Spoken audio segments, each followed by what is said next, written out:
So let me give you a sense of what we're going to be doing, and then I'll call up our special guest. We're going to spend some time walking through some of the events that took place here in our city 50 years ago, surrounding protests of segregated buses, segregated lunch counters, segregated theaters, ironically. And we want this to be a time for us to learn or relearn some of that history. And we've got some folks that were involved in that struggle who are going to be able to guide us. But we also want, because this is the Village Square, and for those of you unfamiliar with the Village Square is a forum. It's a place where people can come, can air their differences, and hopefully can air them in a way that others will hear, others who may not agree with their point of view.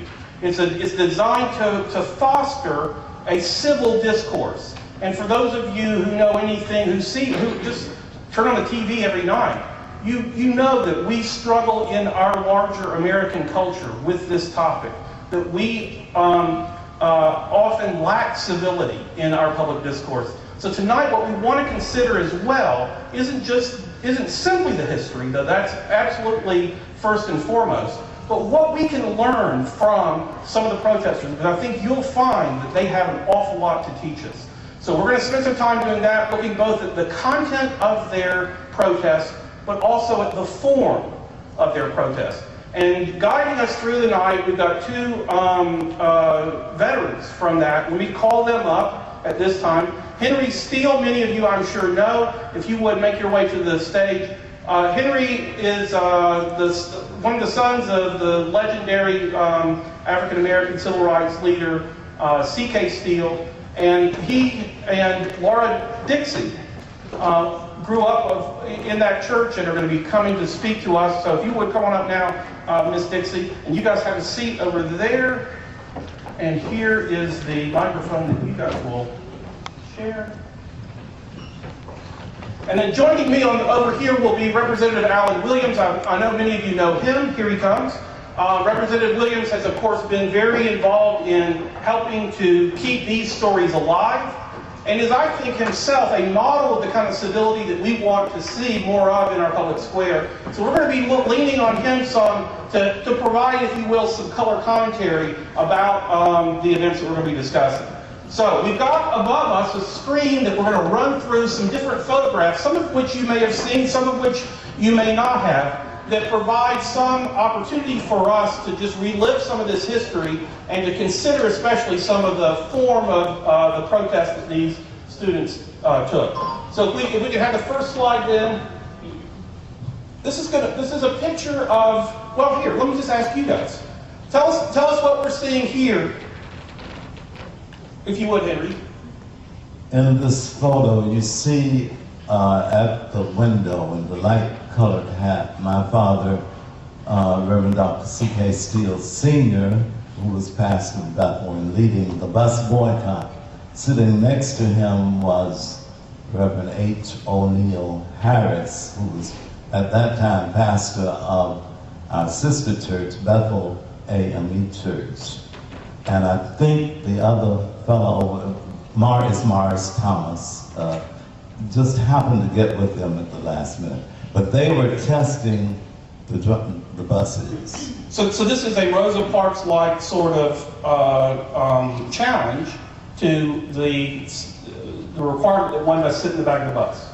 You might say so, but that is not our Rosa Parks incident in Tallahassee. Well, tell us that. Actually, that boycott was sparked, most likely inspired by Montgomery, which had taken place or initiated 5 months before, December 5th, when Rosa Parks sat down.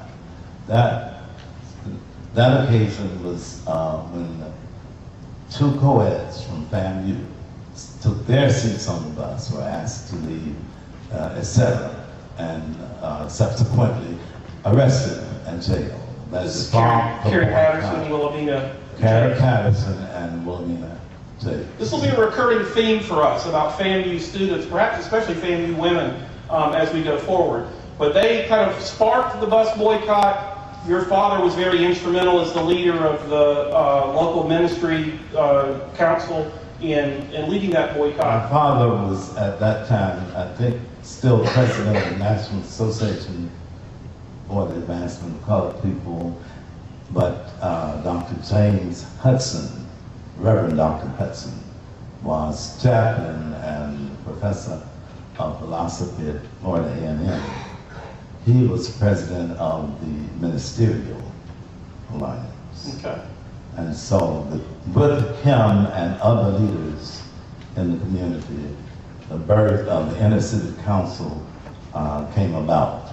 And that was the organization that facilitated the bus boycott. Yeah. And my father was made leader, and I was at the meeting when he was appointed that position.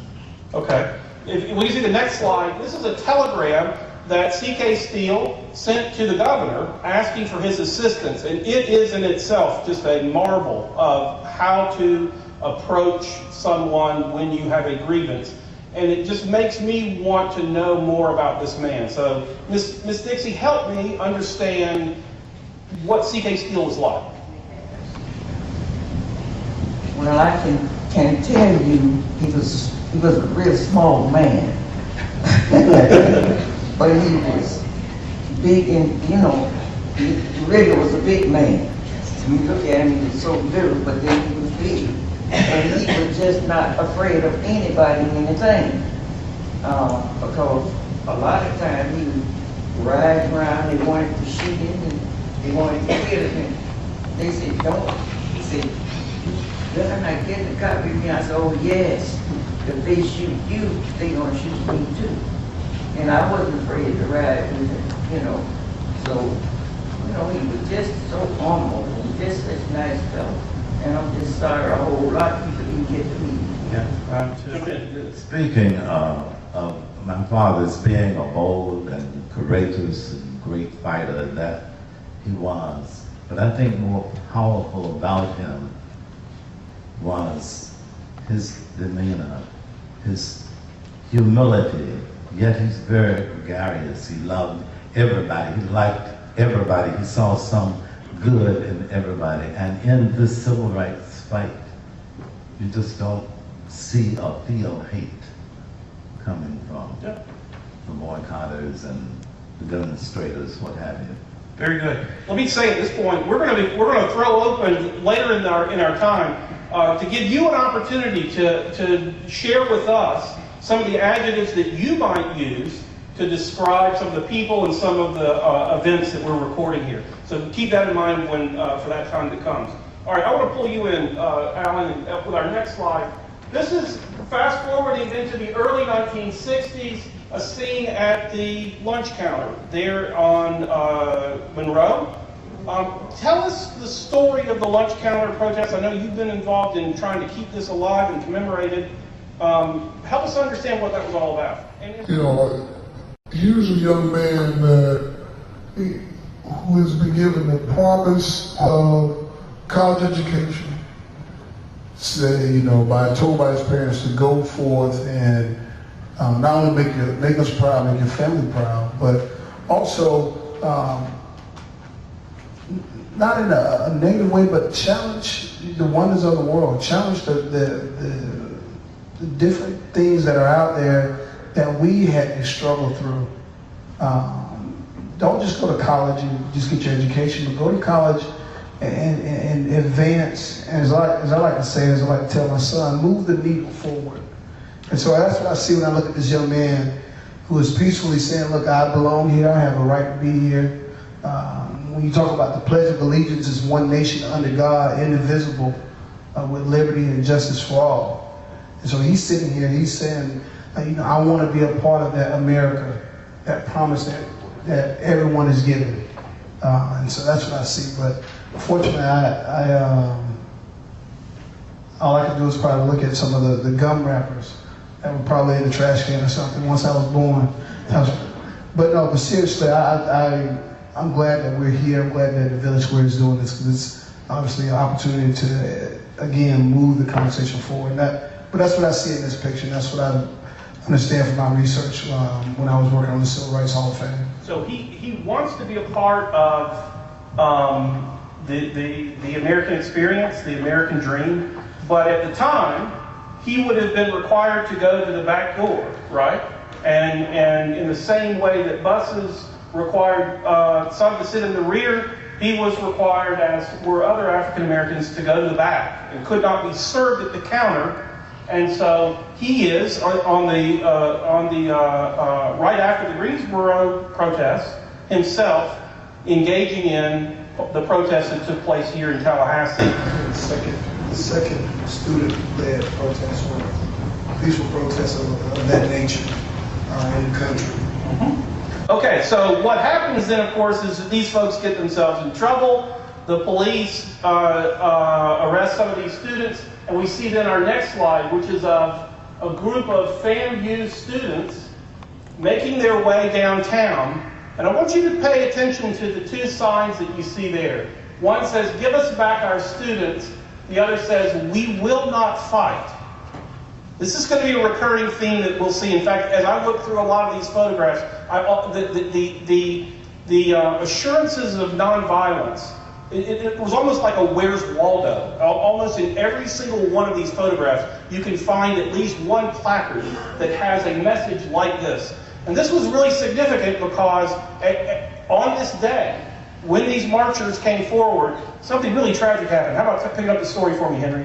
Tell me about Patricia Stevens and what happened. Actually, I think I was drawn into CORE, the organization that led the lunch counter protests. And Patricia and Priscilla Stevens, who were sisters, were in school at Florida A&M and had some experience with CORE, the Congress of Racial Equality, just prior to coming here to Tallahassee. And anybody interested in that kind of thing, or civil rights, came looking for my dad. And especially by this time, my father had been established as civil rights leader in Tallahassee. So they, and their influence and their impression and their determination, I think it was their courage and determination, most their sincerity, that inspired me. However, nobody was happy to see it happen than I. I sat in along with them. We had core meetings. Dixie was one way back then. We always met with these protesters. We had training for nonviolence. No one came to us if they thought they would be violent. So it wasn't an issue. Didn't even come up. We knew that our things, love and nonviolence. Well, we'll see that more and more as we walk through and look at some of these signs. We'll go to the next slide. I want to ask Ms. Dixie as we do. You knew Patricia Stevens. How did she become the leader of this core group on campus, and just what sort of person was she like? She was one of these persons. She was one of these persons that was not afraid. She was really not afraid of anything either. And you know, people not afraid. They gonna go forward and do what they not fighting. She wasn't a fighting type. I've seen them just drag all over the place. She just wouldn't fight. She just drunk down some kind of way, and they just drove all over the place. I had a run into a policeman one night, and he was marching. And he got his stick or whatever you call these things they put on their side.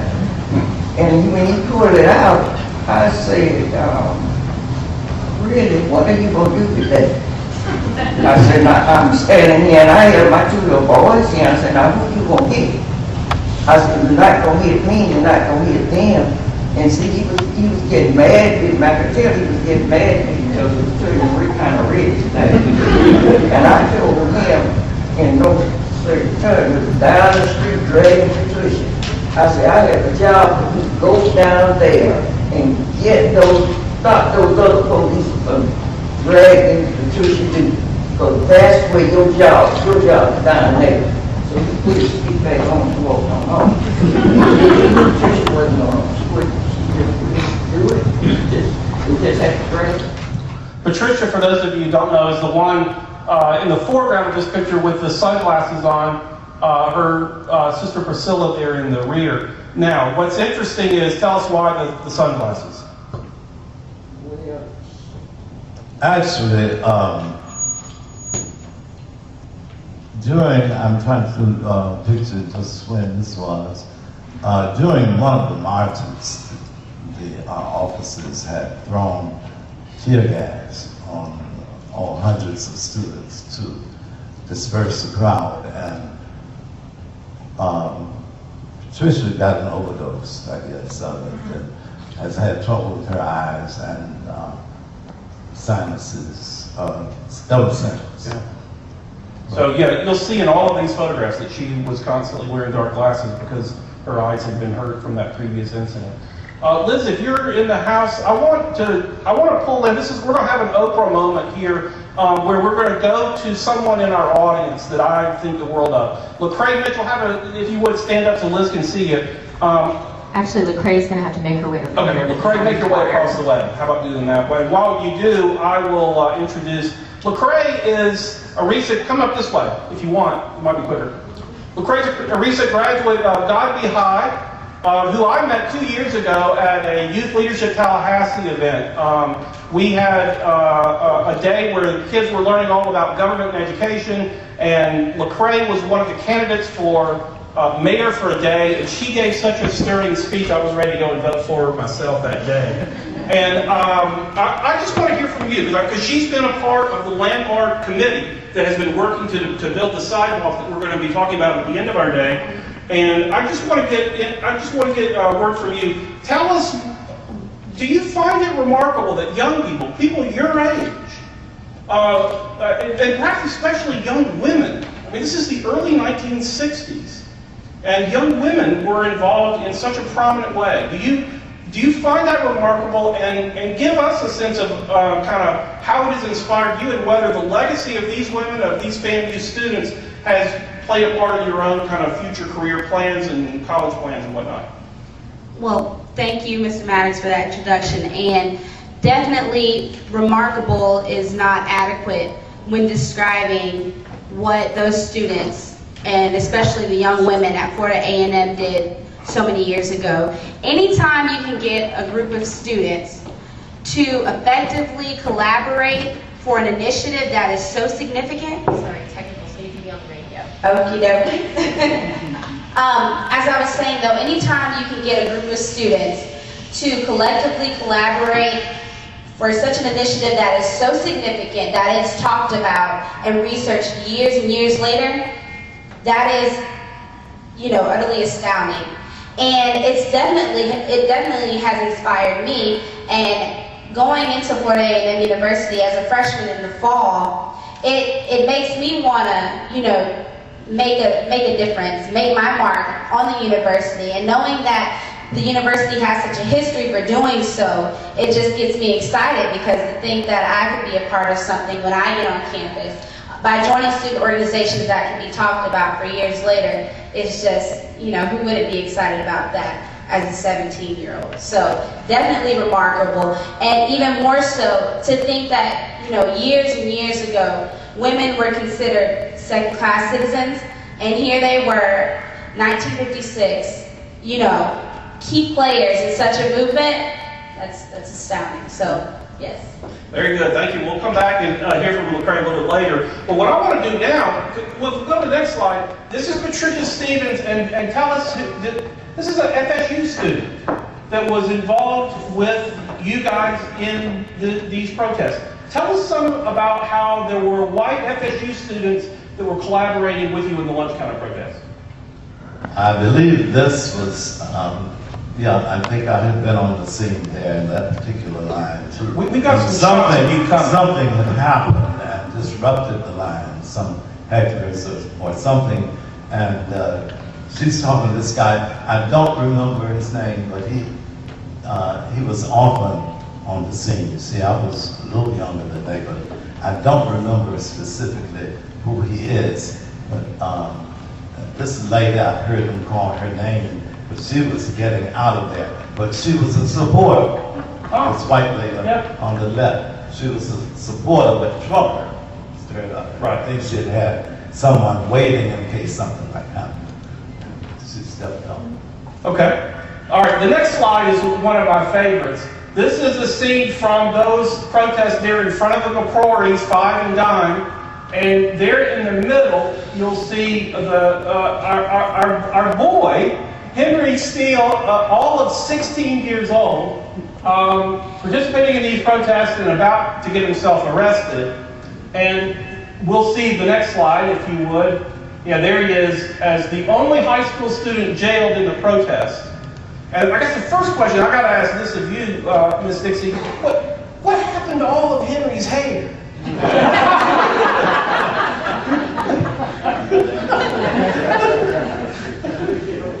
Just blowing in the wind. Oh, if you ain't seen nothing there, and you should have seen it in the 70s. Afros. All right, so tell us about your experiences in jail. What happened? How did you pass the time? And why did you stay? This was one of the things that was unique and was particularly significant about Tallahassee's civil rights story, is that this was the place where the first jail-ins took place anywhere in the country.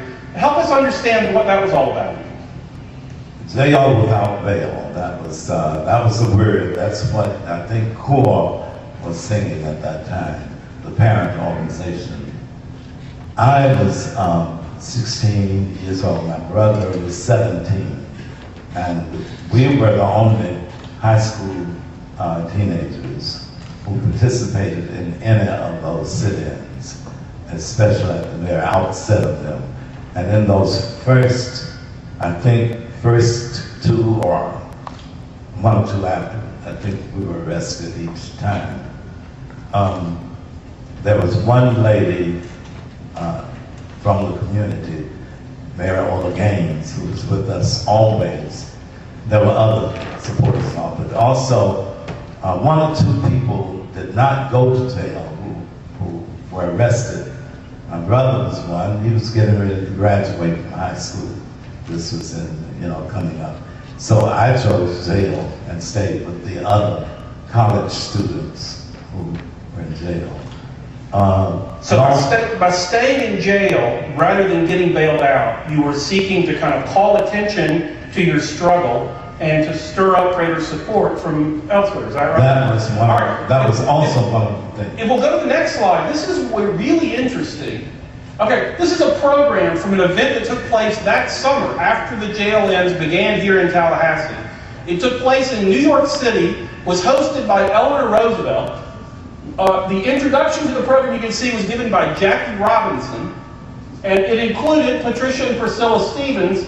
They did a reenactment of sorts of what had taken place in Tallahassee. And the purpose of this event was to raise money for CORE, which was the FAMU group that was kind of organizing a lot of these protests.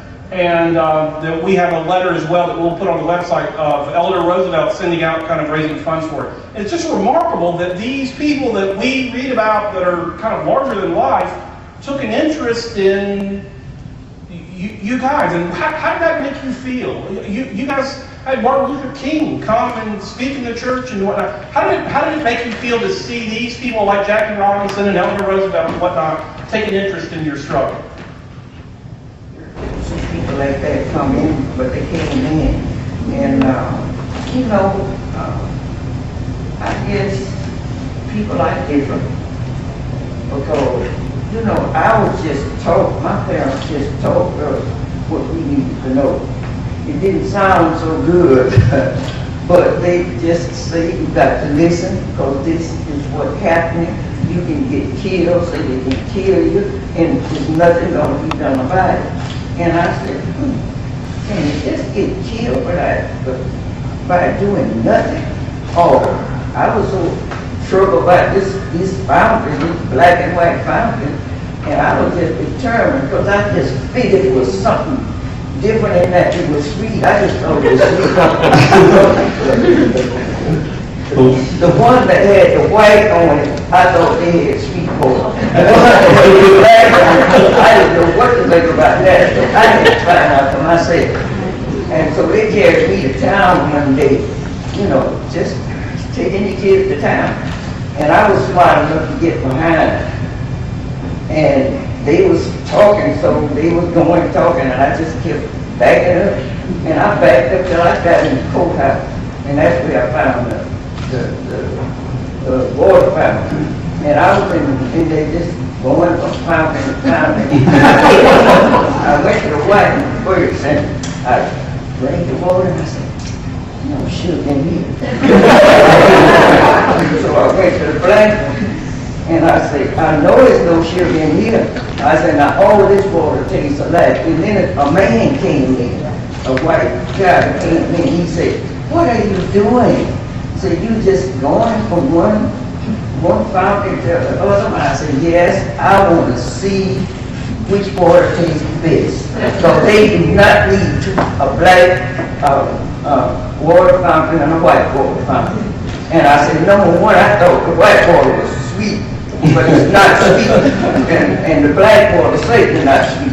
And he just shook his head and walked around. And that's when my parents found me, and they were so upset, they didn't know what to do. They said, well, how did you get in here? When did you come in here? I said, you all were talking, and I just backed up and come out. I tried to walk. But you know, they had told us about all this thing. If you do certain things, you might get killed. We couldn't have any books going to school. I said, well, I'm going to school. Why can't I have books like they have books? No, they used to ride a school bus. They used to come by boarding a paper throwing at us. And if it was raining, they would make sure that we got splashed with water. Now that's what we had to go through. And it really, it really bothers you sometimes. And this is the reason why, my parents really told us, good and the bad. Yeah. This is a good segue to our next slide. Let's show this. This is one that has a couple of folks here in that Where's Waldo sort of sense. We do not believe in violence. That's I guess Priscilla and so next slide we'll see again, we do not believe in violence, and then some others, and then the next slide you'll see again, we do not believe in violence. The other two I want to stop and talk a minute about. What we ask is simple: impartial service for all. And then the one here in the foreground, you can't read entirely, it asks, what is Christian about racial discrimination? And this is now what we're seeing now. I mean, some of we do not believe in violence was a sign, I'm sure, to say to folks, look, you may be throwing paper or doing other things, shooting tear gas at us, but we come in peace. But some of these others, of course, are carrying the message that they want. I want to pull you in here, Alan, and give me a sense of why do you think some of these were so effective? And I'm particularly interested. Well, we'll go to the next one, and the golden rule does not apply here. Help me understand whether it's appropriate in your mind for one in our day to use this kind of language, religious language, references to God, to Christianity, to the Bible. Is that still kosher? Is that something that was it appropriate then? Help us to understand, because this is where we will often get caught today, is in wrestling with this question of God talking to public square. Help us. First of all, I think why this was so important, why they had to, at least what I think, in my understanding, my research, is that it was one obviously so many leaders in the civil rights movement. Obviously Dr. King attributed a lot of that from Gandhi and others as far as nonviolence, but it disarmed the aggressors. It disarmed those who say, you know what, if they were to retaliate, and then others would say, why are they doing this? We see this in Tiananmen Square. We see this throughout history around the world, that folks rally behind the little guy, so to speak. And in this case, African Americans, had to really disarm the aggressor and say, look, we're not here. We just want the same thing that you want. We want our children to be able to drink from the same fountains that your children drink from. we want the same rights. And so I think that was a way to disarm them. And what's so unique about the argument then, or the way of communicating the concerns and trying to move the movement forward to today's argument, is that, we see that now in the state houses around the country. Folks are so concerned with taking our country back. And, taking it back where?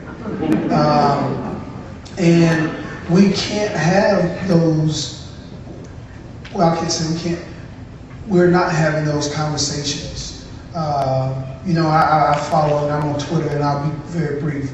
I followed the Twitter town hall with the president the other day, and then we have Speaker Boehner come in and send in his tweet, and he said, where are the jobs?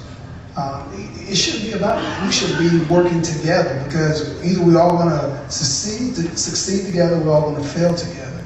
And I think going back to those times, I think that's what they were trying to say. We can be a better country if we're all together. If we all fulfill what our forefathers put in the Constitution and the Declaration, and we can all be a better country if we're all in this together. Certain things we do together, we fight for our country together. Why can't we enjoy the fruits of that labor as well? And so I believe there was a way to disarm them. So students wouldn't get hurt, because students were the ones who were leading the argument, leading the charge, because the parents had to go and work. If they didn't provide the means to keep the family and the engine going, all things were broke loose, right? And so the students had to take the lead, and that's what's so great about what Lecrae was saying as well. And so they could afford to be out of school somewhat to lead the charge and lead the fight that we've now benefited from. Terrific. I really like your language of disarming the opposition, disarming the aggressors, because so often what I see today is everybody's armed to the teeth in their language and in their speech, and are directing themselves, it seems to me, often to their own tribe, their own ilk, the people that already agree with them, instead of speaking across and trying to persuade and to build consensus among others. These next two slides, I think, will help us. Yeah. This is a real serious, very basic issue here, a moral issue. And this sign that we were looking at a moment ago, bringing up the golden rules, and this is not what you practice, and the questions about Christianity, whatever it was there. It's focusing, bringing our attention to the very root of this thing. Yeah, the golden rule one was the one that I think got me more than any. They were all powerful in their own way, but that one especially. But one of the things that was interesting as well, let's go to the next slide if you would. Your cooperation can help us end racial segregation. So they're speaking across, encouraging folks that aren't yet part of the movement to join with them. And so I'm just curious, let me throw open to you guys, shout it out so that the radio audience can hear as well. Give me a sense of the adjectives. So what words would you use to describe the methods that we're seeing here among these people? Successful. Successful. Organized. Organized. Courageous. Courageous. Effective. Effective. Humble. Humble. Civil. Civil. Yeah, this is really good. And I might say, in my experiences in marches and protests, sit-ins, not only here in Tallahassee, but Atlanta, after leaving here, there is a seriousness there that one could hardly imagine. I wish I could get so many folk as serious as this. All of the students that I've met who were involved, as well as the community, Tallahassee's community was involved in this in a big way. The students could not have done it without the adults in the community who were very supportive. Okay, let's move on to the next. This is a scene in front of the Florida Theater where the attention turned in 1963. They had segregated theaters then where the whites sat below, the blacks in the balcony, and we have a protest here. There, of course, is Patricia Stevens, and the gentleman that is off to the right behind the cop on the left, is her husband, John. I should tell you that we invited both of them to be a part of our panel.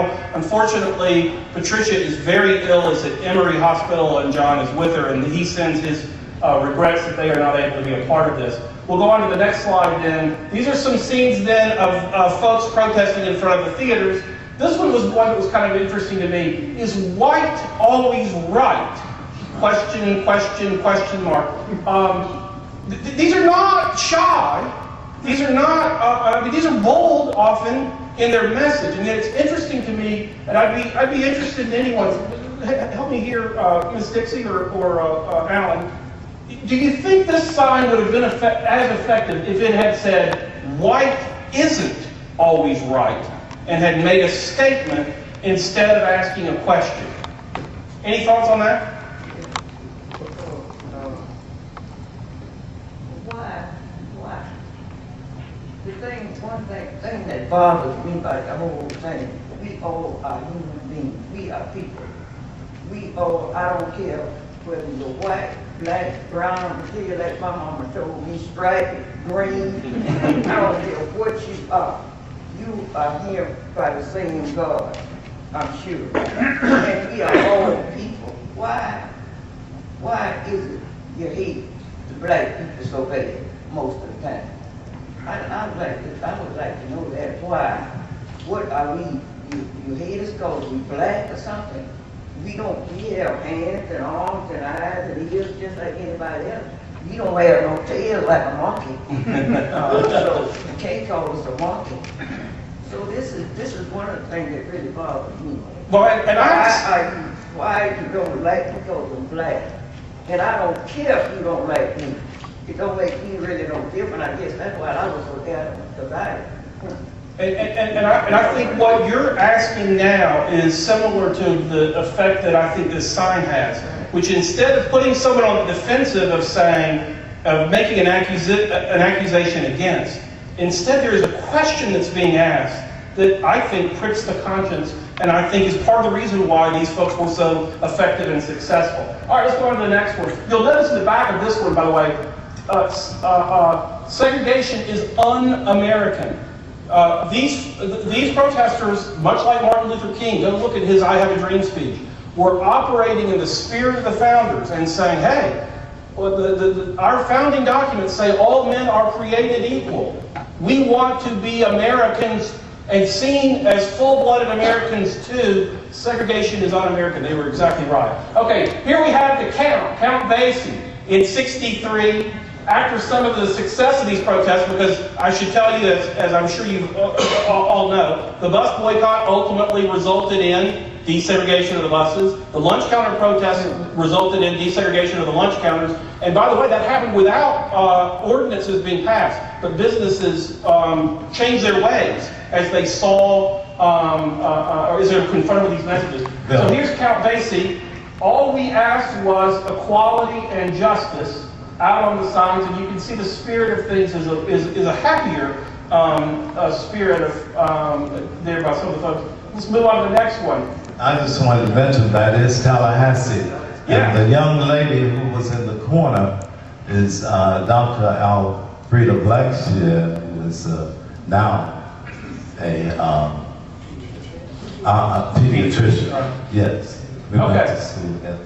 Yeah, we're running to the home stretch here, and I guess, you know, if you wanted to find one that may have captured the spirit of all of this, We Shall Win by Love, this one, even the fact that there are two side by side carrying it, for some reason, I found really touching. But I'm interested in hearing from you, Alan. Where do you think we are with race relations in our city?